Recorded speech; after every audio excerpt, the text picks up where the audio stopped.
আসসালামু আলাইকুম বন্ধুরা, আশা করি তোমরা সবাই ভালো আছো। আজকে আমি তোমাদের সাথে যেই ভিডিওটি শেয়ার করতে যাচ্ছি সেটি হলো class 9-10 English first paper unit 2 lesson 1 page 9। আর টপিকটা হলো the grid of the mighty reverse. Right, এই যে দেখো লেসন 1। ওকে, এই লেসন 1 এ দেখো দা কি বলছে, the grid of the mighty reverse, অর্থাৎ প্রবল নদীর লোভ, নদীর যে লোভ বা নদীর যে আকাঙ্ক্ষা সেটা নিয়ে এই প্যাসেজটা। ওকে, তাহলে আমরা চলো মূল প্যাসেজে চলে যাই। অ্যাক্টিভিটি এ তে কি বলছে সেটা একটু দেখি। Read the following text and answer the question. আমরা কি করব, টেক্সটটা পড়ব এবং কোশ্চেনের আনসার দেওয়ার চেষ্টা করব। রাইট, এখন দেখো আমরা এই প্যাসেজটার ভেঙে ভেঙে আমরা অর্থ করার চেষ্টা করব, তারপর আমরা এর আনসার যে আছে সেটা আমরা কি করব, দিয়ে দেব তোমাদেরকে। রাইট, তাহলে দেখো এখানে দেখো, Meherjan lives in a slum on the Sirajganj town protection embankment. Right, অর্থাৎ মেহেরজান সিরাজগঞ্জ টাউন রক্ষা বাঁধের একটি বস্তিতে থাকে।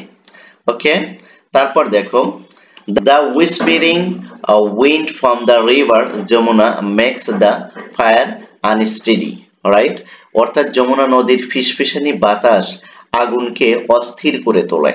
তারপর দেখো কি বলছে, the dancing flames remind Meherjaan of the turmoil in her life. আর এইগুলো কি বলে, যে নিত্যরত শিখা, অর্থাৎ এই আগুনগুলো মেহেরজানকে মনে করিয়ে দেয় তার জীবনের অশান্তির কথাগুলি। রাইট, তারপরে দেখো, not long ago Meherjaan had everything a family, arable land and cattle. দেখো এখানে কি বলছে, কিছুদিন আগেও মেহেরজানের পরিবার আবাদি জমি ও গবাদি পশু সবই ছিল। তারপর কি বলছে, the erosion of the Jamuna gradually consumed all her land property. যমুনার ভাঙ্গন ধীরে ধীরে তার সমস্ত সম্পত্তি গ্রাস করে নিয়েছে।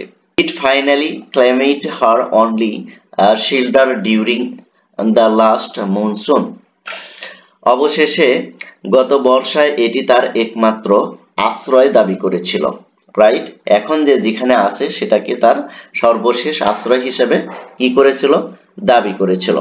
ইট took the river only a day to devour Meher's house, trees, vegetable garden and the bamboo bush.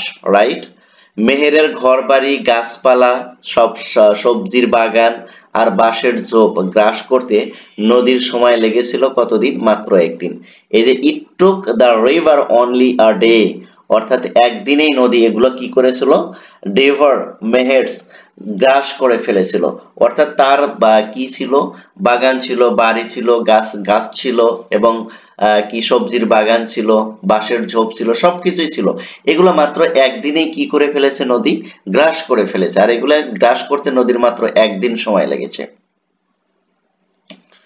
তারপরে দেখো, she had a happy family once, তার একটি কি ছিল, অনেক সুন্দর একটি ফ্যামিলি ছিল এক সময় তার।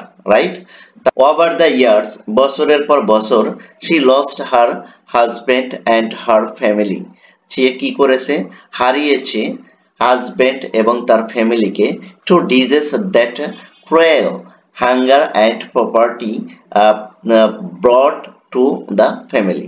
অর্থাৎ সে বছরের পর বছর তার হাজবেন্ড তার ফ্যামিলিকে হারিয়েছে নিষ্ঠুর রোগে এবং ক্ষুধার, প্রপার্টি ক্ষুধার ইয়েতে সে তার ফ্যামিলিগুলোকে হারিয়েছে। নাও এখন, she is only one left to live on with the loss and the pain. আর এখন সে মাত্র একা বেঁচে আছে, কি করছে, তাদেরকে হারানো বেদনা এবং যন্ত্রণা নিয়ে। রাইট, তারপর দেখো, দ্য গ্রিডি যমুনা, লোভী Jamuna has shattered her dreams and happiness. আর এই লোভী যমুনা কি করেছে, তার স্বপ্ন এবং সুখ চূর্ণ বিচূর্ণ করে দিয়েছে।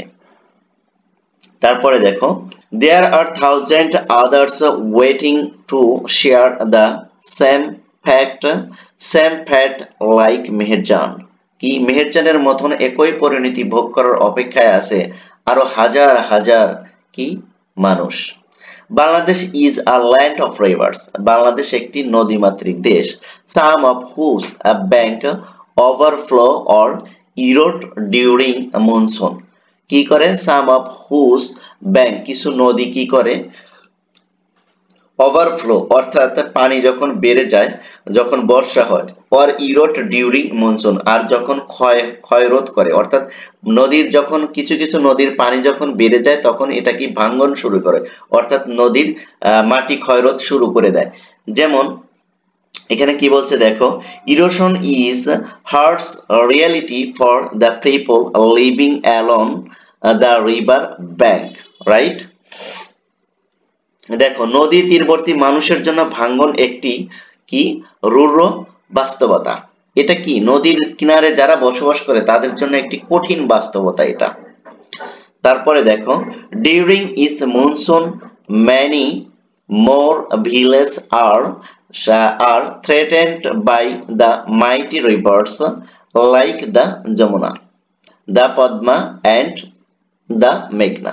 এবার দেখো কি বলছে, বলছে প্রতি বছর যমুনা, পদ্মা ও মেঘনার মতন প্রমত্ত নদীর কবলে পড়ে আরো অনেক গ্রাম, প্রতি বছরই এরকম গ্রামগুলো কি করে পদ্মা, মেঘনা, যমুনার কবলে পড়ে বিলীন হয়ে যায়।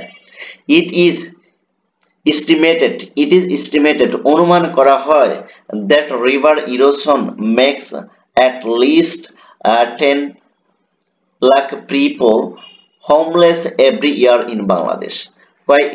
it is estimated ধারণা করা হয় প্রতি বছর এই নদী ভাঙ্গনের কারণে প্রায় 10 লক্ষ লোক কি হয়ে যায় বাড়িহারা হয়ে যায়, গৃহহারা হয়ে যায় বাংলাদেশে। ইনফ্যাক্ট প্রকৃতপক্ষে রিভার ইরোশন এই নদী ভাঙ্গন is one of the main danger caused by climate change, আর কি প্রকৃতপক্ষে এই নদী ভাঙ্গনের মূল কারণটাই হলো ক্লাইমেট চেঞ্জ অর্থাৎ জলবায়ুর পরিবর্তনের ফলে এটা ঘটে থাকে। ইফ যদি উই ক্যান্ট টেক যদি আমরা না করতে পারি promote action to adapt two climate change, নয় কি জলবায়ু পরিবর্তনের সাথে সাথে আমরা যদি এটা যদি কি করতে না পারি প্রতিরোধ না করতে পারি, there will be thousands of more Meherjans in our towns and villages every year। যদি আমরা এই নদী ভাঙ্গনকে যদি না প্রতিরোধ করতে পারি তাহলে প্রতি বছর হাজার হাজার মেহেরজান আমাদের টাউন এবং গ্রামে দেখা যাবে বা তৈরি হবে। তো আশা করি তোমরা প্যাসেজটা বুঝতে পেরেছো। তারপরেও যদি তোমরা বুঝতে না পারো তাহলে আমাকে কমেন্ট সেকশনে জানাবে, আমি তোমাদের কমেন্টসের রিপ্লাই দেব। ওকে, এরকম ভিডিওগুলো যদি তোমাদের উপকারে আসে তাহলে অবশ্যই তোমাদের ফ্রেন্ড সার্কেলের ভিতরে এগুলো শেয়ার করে দিবে যাতে করে তারাও শিখতে পারে। থ্যাংক ইউ সো মাচ, আল্লাহ হাফেজ।